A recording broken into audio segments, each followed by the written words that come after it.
Hola chicos, buenos días, enhorabuena por la peli. Muchas gracias. A ver, Paco, cuéntame, ¿cómo es tu primera experiencia en un largometraje estrenarte con Perdiendo el Este?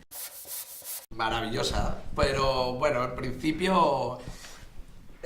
Todo empieza cuando Nacho Velilla... Vamos por partes. Sí, vamos a ir por partes. Todo empieza cuando Nacho Velilla me llama a mi teléfono y me dice: hola, soy Nacho Velilla. No nos conocíamos, evidentemente, ¿sabes? O sea, yo le conocía de todas las pelis que había hecho, series y tal, pero personalmente no nos conocíamos.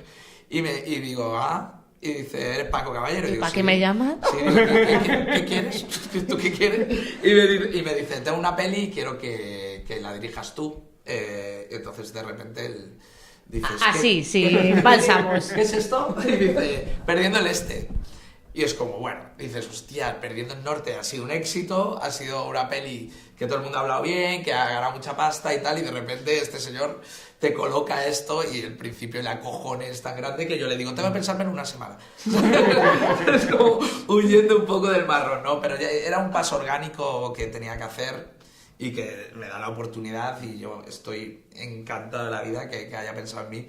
Y de repente voy muy arropado, de repente te das cuenta que vas con una productora que es muy sólida en comedia, con unos guiones muy claros. Nacho tiene muy claro las pelis que quiere hacer, qué tipo de comedia, entonces vas sobre seguro.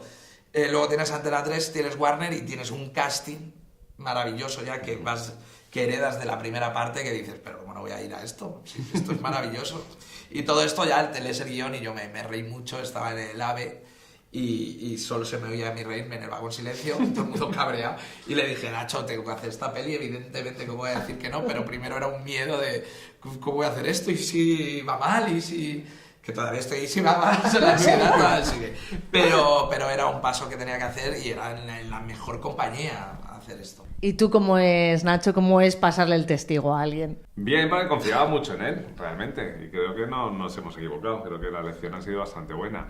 Yo conocía sus cortos, me gustaba mucho cómo él sacaba historias de las historias cotidianas, de las relaciones emocionales, sacaba cosas extraordinarias, y cómo hacía trabajo con los actores, ¿no? Porque para mí la comedia tiene dos cosas: de respetar el conflicto y que el trabajo con los actores te lleve, sin salir de la verdad, a hacer comedia, y eso Paco lo sabía hacer muy bien.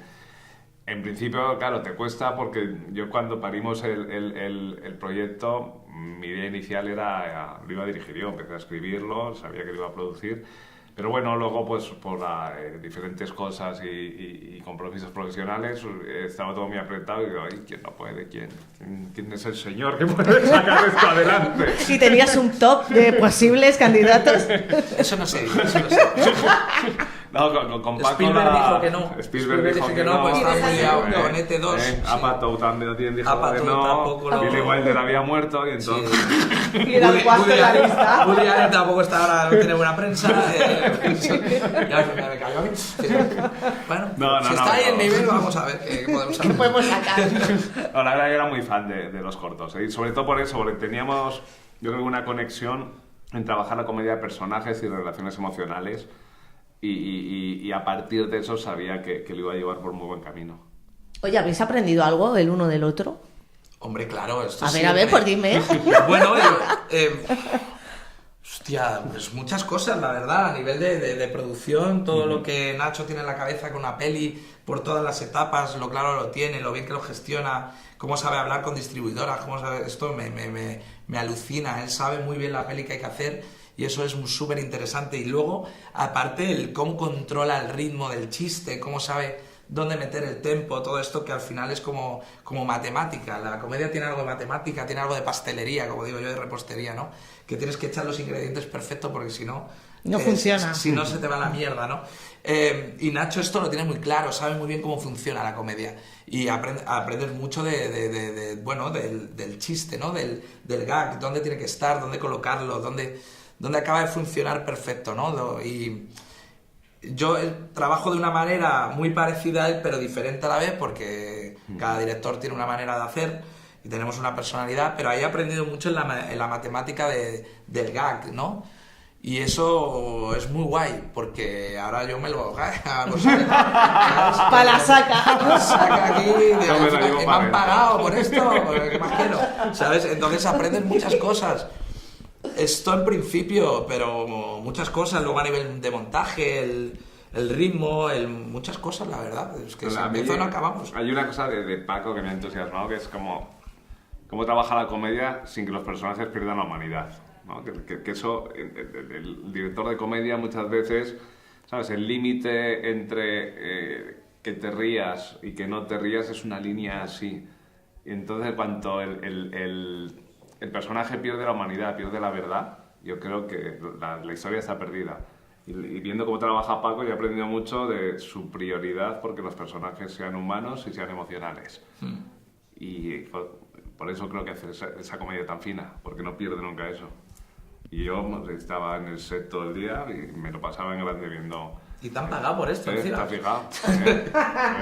A mi edad aprendiendo. A estas alturas. Oye, como directores de comedia, me surge, o sea, que me expliquéis un poco.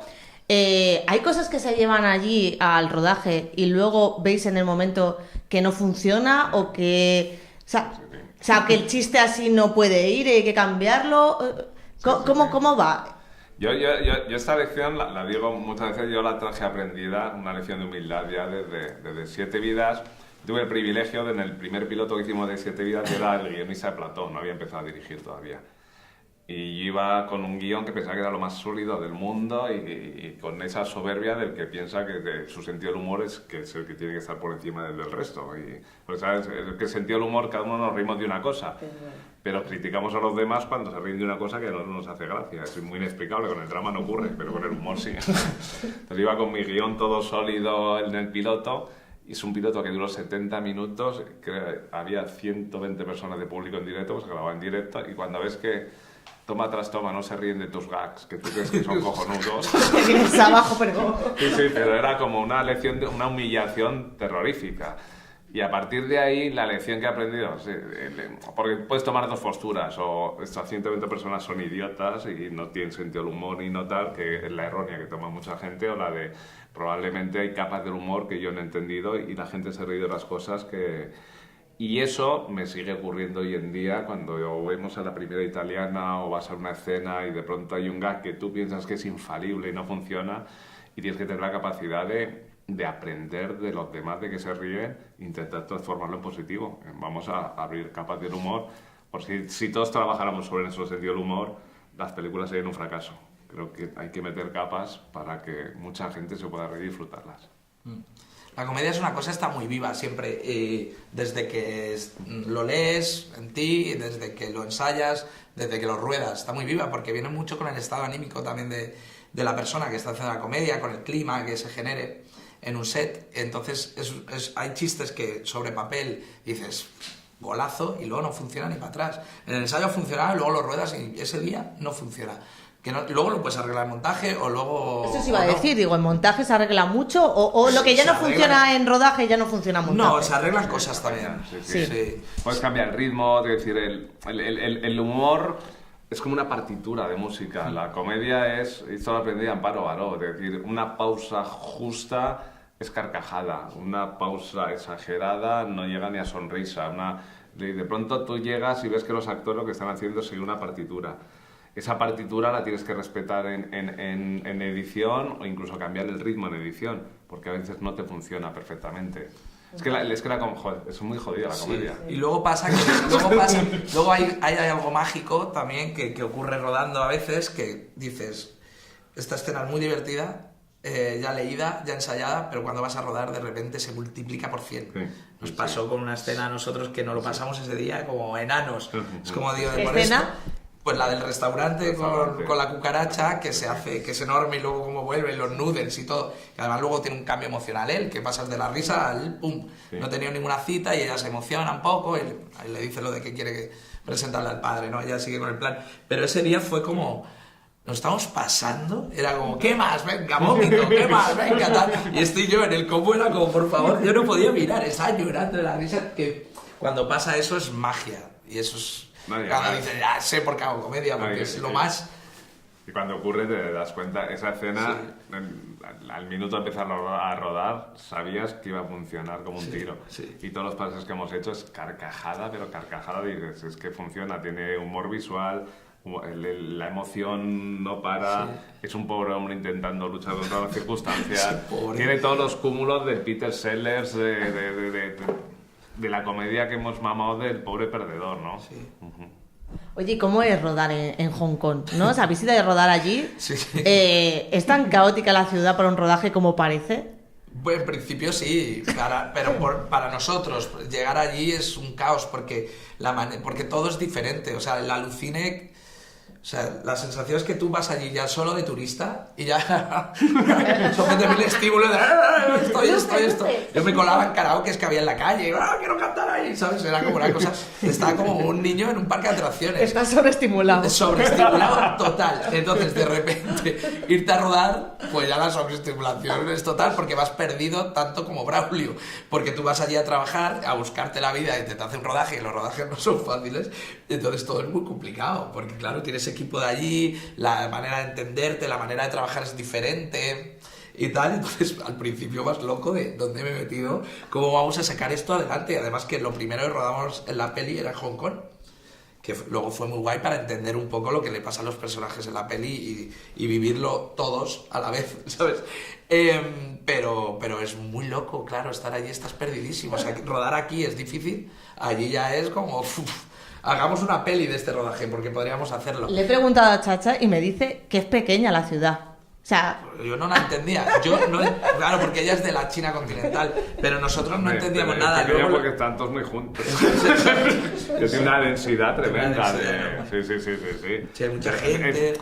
Pero es un caos ordenado, es Sí, como luego por todos sitios hay gente, hay ruido, hay de todo, pero luego todo funciona de maravilla. Luego los técnicos, es lo que decimos, los alabamos, la gente de allí técnica ha sido increíble, súper profesionales, estás allí y dices, ya estoy rodando, estoy perfecto, súper bien con esta gente, son muy buenos los extras. Muy profesionales, el todo equipo muy chino bien. de Hong Kong, es que hay tal industria cinematográfica desde hace muchos años, tienen su propia industria local para todas las películas de Kung Fu famosas, pero es que luego va a Hollywood a rodar, se hace mucha publicidad a nivel mundial ahí y son equipos que es que no paran de rodar y lo notas, son muy profesionales y tecnológicamente estás muy bien cubierto.